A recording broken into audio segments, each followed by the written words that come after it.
Paz do Senhor, igreja, meu nome é Bruna, vou trazer uma palavra hoje, o Senhor tem falado ao meu coração. E eu gostaria de abrir a Bíblia em Colossenses, no capítulo 1, a gente vai ler o 15 e o 16. Ele diz assim: Ele é a imagem do Deus invisível, o primogênito sobre toda a criação, pois nele foram criadas todas as coisas, nos céus e na terra, as invisíveis e as visíveis. Sejam tronos, sejam soberanias, poderes ou autoridades, todas as coisas foram criadas por ele e para ele. Amém?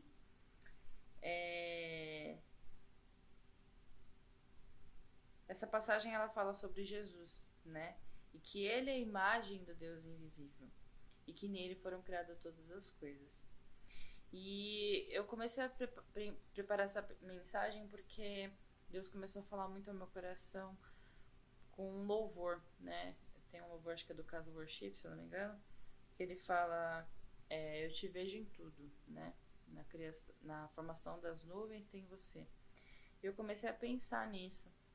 E aí eu comecei a reparar que, principalmente quando eu tô viajando, né? Eu tô em praia, eu tô num lugar no campo, a gente começa, não sei se vocês têm esse mesmo hábito, de começar a observar as coisas e falar: nossa, Deus, como o Senhor é perfeito. Nossa, olha essa paisagem, olha esse oceano, olha o tamanho desse oceano, sabe? Olha os detalhes que o Senhor pensou. Eu não sei se vocês têm esse hábito, mas eu tenho muito isso e eu costumo, toda vez que eu tô no meio da natureza, começo a observar essas coisas e falar: Deus, o Senhor é perfeito, né? E depois que minha filha nasceu, eu até comentei isso no domingo, na abertura do culto, que eu passei as primeiras noites olhando para ela, agradecendo a Deus, né? E aí a gente começa a ver, falar: nossa, Deus, como o Senhor é perfeito. Como o Senhor pensou em cada detalhe da gestação, da formação do bebê dentro da mulher, sabe? Da junção do homem com a mulher e nascer um novo ser, sabe? Eu acho isso fantástico, isso mexe muito comigo. Sempre mexeu, né? Eu sempre quando a gente pensa em Deus criando as coisas, em Deus pensando nisso, em Deus projetando cada detalhe, cada célula, principalmente quando a gente traz um pouco para a parte mais científica, eu não consigo não ver Deus nisso, sabe? Deus pegando cada célula e juntando ali, eu fico, meu Deus, eu fico maravilhada, né? Mas assim, é fácil até a gente olhar Deus nessas circunstâncias, né? Numa paisagem bonita, numa formação de um bebê, né? Principalmente ele seu filho, você vendo as características suas, as do seu marido, e você começa a falar: nossa, como Deus é perfeito. É fácil, né? Porque são sobre coisas que a gente ama e são sobre coisas que são bonitas, que são admiráveis, né? Mas e enxergar Deus em, de repente, uma pessoa que você não gosta muito? Uma pessoa que já te machucou, uma pessoa que causou feridas, ou que causa ainda, né? É difícil a gente conseguir enxergar Deus. E às vezes é difícil conseguir enxergar Deus no meio da situação que a gente está vivendo, né? Às vezes fica até cansativo a gente dizer sobre a pandemia, mas não tem como não citar, né? É uma coisa atípica, né? Totalmente atípica. A última pandemia faz 100, 200 anos, não me recordo direito, então acho que são 100 anos, se eu não me engano. Então é uma realidade totalmente diferente do que muitas gerações passaram e não vivenciaram isso que a gente está passando. Então às vezes fica difícil da gente conseguir enxergar Deus nessa situação, vendo famílias sendo, às vezes a gente aos nossos olhos olha prematuramente elas sendo separadas, às vezes por morte, às vezes por próprio distanciamento social. É difícil a gente conseguir enxergar Deus e para falar: nossa, Deus, mas o Senhor tá nisso também, sabe? É complicado, é triste de ver, né? Eu imagino que para profissionais da saúde que estão muito mais na linha de frente seja até um pouco mais difícil. E o Renato falou uma coisa no domingo que é muito realidade: a gente precisa estar em oração por eles, né? Hoje a gente tem a vacina, boa parte deles já está vacinado, mas e a parte psicológica de ver muitas famílias não podendo enterrar dignamente o seu parente, o seu pai, a sua mãe? É uma situação muito delicada e acho que você vivencia isso todos os dias, várias vezes, não dá para se acostumar. É uma coisa muito é uma coisa muito ruim pra gente pensar que, não, mas eles acabam se acostumando, porque vira rotina. Não, gente, a morte, né, não era pra ser o nosso natural, né? Então, não tem como a gente não sofrer com isso. Eu imagino que eles muito mais. Então, que a gente esteja sempre em oração pelos profissionais da saúde. E aí nesse meu devocional com Deus, eu tive pensando e tive sendo ministrada por Deus. Eu queria ressaltar com 2 pontos, né? O primeiro deles é que a gente precisa enxergar o nosso próximo como uma criação de Deus, né? Como eu falei, às vezes é difícil porque, poxa, uma pessoa que tá me machucando, uma pessoa que tá me fazendo mal, né? Tá me prejudicando de alguma forma. Como que eu vou enxergar Deus? Mas assim, irmão, o Senhor, Ele planejou aquela pessoa. O Senhor sonhou com aquela pessoa. Então, a gente precisa deixar o nosso ego muitas vezes de lado. O nosso ego... eu tava vendo uma psicóloga falando que o nosso ego ele surge aos 2 anos de idade. Então, assim, a gente convive muito tempo com o nosso ego. É difícil de abandonar. Mas não é impossível, sabe? A gente tem que entender que tem causas maiores do que eu simplesmente me sentir ofendido porque alguém me machucou, né? Tem uma causa maior, que é a causa que Deus tem pra sua vida, que é a causa que Deus tem pra vida daquela pessoa. Então a gente precisa olhar com mais empatia pro nosso próximo. Quantas vezes a gente tem visto... Você liga a televisão, infelizmente, é só tragédia, né? Então, às vezes, é bom nem ligar, mas a gente precisa, às vezes, encarar a realidade e pensar que nós somos igreja, né? Grande parte do que está acontecendo é culpa da igreja. Então, nós precisamos, sim, ver isso, não ficar sofrendo, calado, engolindo isso, mas nós precisamos buscar em Deus uma estratégia para falar, Senhor, como que eu mudo essa situação? Como que eu, dentro do meu ciclo, consigo fazer as coisas diferentes? Porque eu não quero que as coisas continuem do jeito que tá. Um padrasto matar um filho... desculpa citar essas coisas, irmãos, mas às vezes a gente precisa ser impactado. Eu não sei como tá o seu encontro com Deus, né? Os seus devocionais com Deus. Eu sei que às vezes a gente quer fugir um pouco das coisas ruins, mas às vezes a gente precisa ser confrontado. E de ver as coisas ruins e trazer um pouco a culpa pra gente e falar, Senhor, a culpa disso é um pouco minha, como que eu faço pra melhorar? Porque, irmão, você pode achar que não, né? Uma andorinha só não faz verão, mas faz. Nós somos uma engrenagem, né? Se um irmãozinho vê você trabalhando, vê você fazendo, isso pode influenciar, isso pode fazer aquela pessoa... Opa, fulano tá fazendo. Será que eu consigo fazer também? Então a gente tem que sempre pensar nisso, né? Então esse é o primeiro ponto. Nós precisamos enxergar nosso próximo com mais empatia. Pensar que o Senhor, Ele planejou uma vida para aquela pessoa. Ele tem sonhos para aquela pessoa. Então, por mais que doa em você, nós precisamos... Aí leva a gente para o nosso segundo ponto, que é manifestar a glória de Deus, né?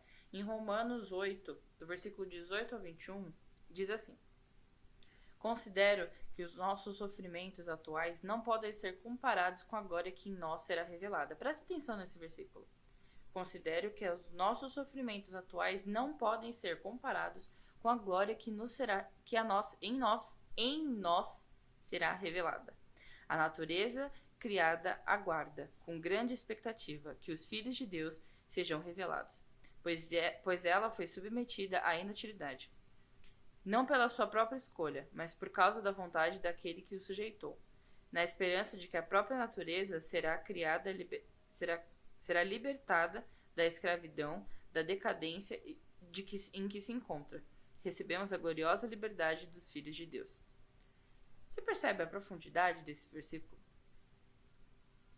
Considero que os nossos sofrimentos atuais não podem ser comparados com a glória que em nós será revelada. Você é filho de Deus? Eu creio que sim. E se não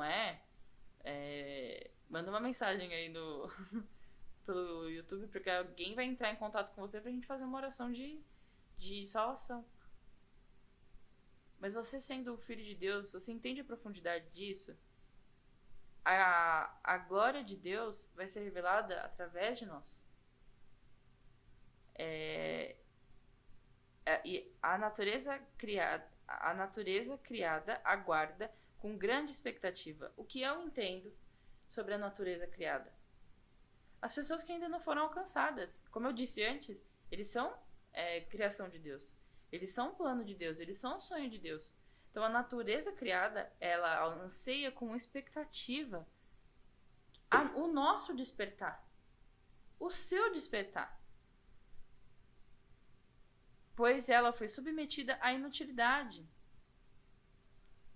Não pela sua própria escolha, mas por causa da vontade daquele que a sujeitou, na esperança de que a própria natureza criada será libertada da escravidão, da decadência em que se encontra. Irmãos, escravidão e decadência. Não é isso que a gente tem vivido? Não é isso que as pessoas que não conhecem a Cristo, às vezes até a gente que conhece a Cristo está passando?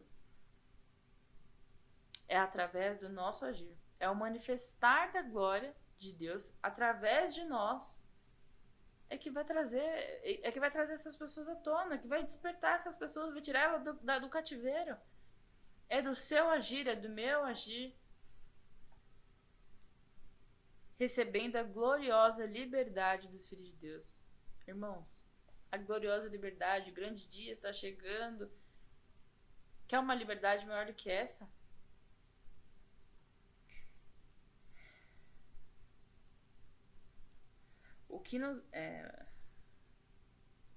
E o que é a glória de Deus, né? Eu comecei a me questionar quanto a isso. O que é a glória de Deus? E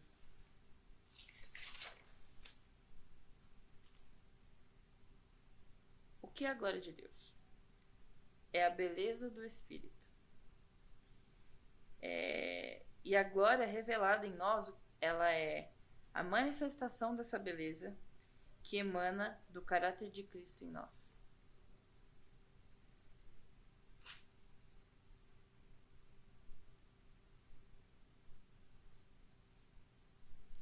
Irmão, a manifestação do caráter de Cristo em nós é uma das coisas...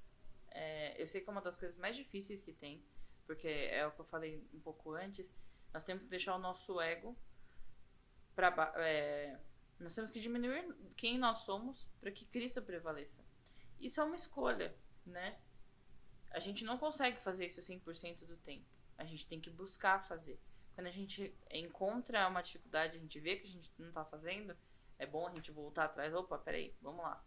Vamos fazer do jeito certo. Vamos centralizar Cristo aqui e não eu. É dessa forma. É essa glória que o Senhor quer revelar através de nós. É agir como Jesus agiu. É não olhar para quem você está fazendo, mas simplesmente fazer.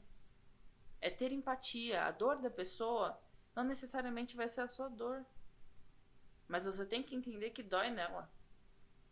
E hoje a gente tem visto tanta intolerância com a dor alheia.